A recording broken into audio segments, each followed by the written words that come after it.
This video we're going to show you how to mark out our main component, this back section of our bird feeder.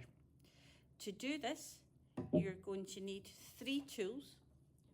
You're going to need a tri-square. You're going to need a steel rule, and you're also going to need a marking gauge. Along with these, you will need a pencil. Make sure when you are marking out, you're only using a pencil and not a pen. So what we're aiming to mark out is the main back part. You will see we've got a sloping section marked on here, a place where we are going to be drilling our hole so we can attach our work onto a fence or to a shed. We'll be marking out what we call our through housing joint, and likewise at the bottom we have a similar slope and another housing joint. So let's start at the beginning. We're going to start by marking off our diagonal line at the top and at the bottom on our material. So when you collect your material, it doesn't matter what end we begin with, but we're going to start by marking down from one corner a size of 30 millimeters. So going to take my steel rule, placing the steel rule so that the end is flush with the end of our wood, taking it up to our edge and then marking my size of 30. I'm now going to join this point up to the opposite corner. From there, I'm now going to use my tri-square. I'm going to mark on my line down this side, and then I can mark it across the back. So taking care to make sure these lines all line up perfectly. I'm now going to mark what we call our waste wood. So that's the material that I will eventually be sawing off.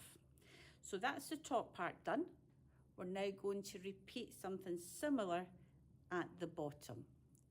So again, taking my steel rule, placing it flat so the edge is flush with the edge, and this time the size I'm going for is 25.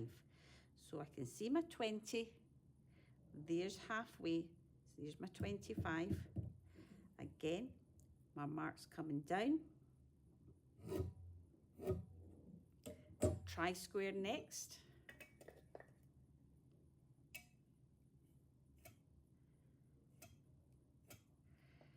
Taking this around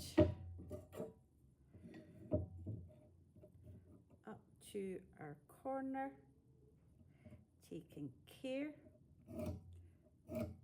that the lines do line up, and marking on my waste wood.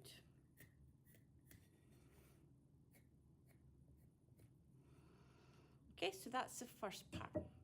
We're now going to look to mark on the position of the hole.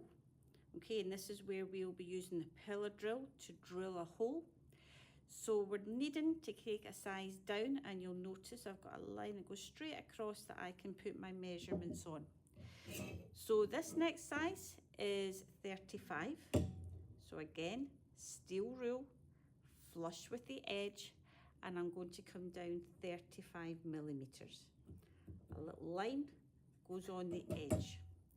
Tri-square now. Again, ensure that your tri-square is tight in along the edge, and we're going to draw just a light line that goes across our work.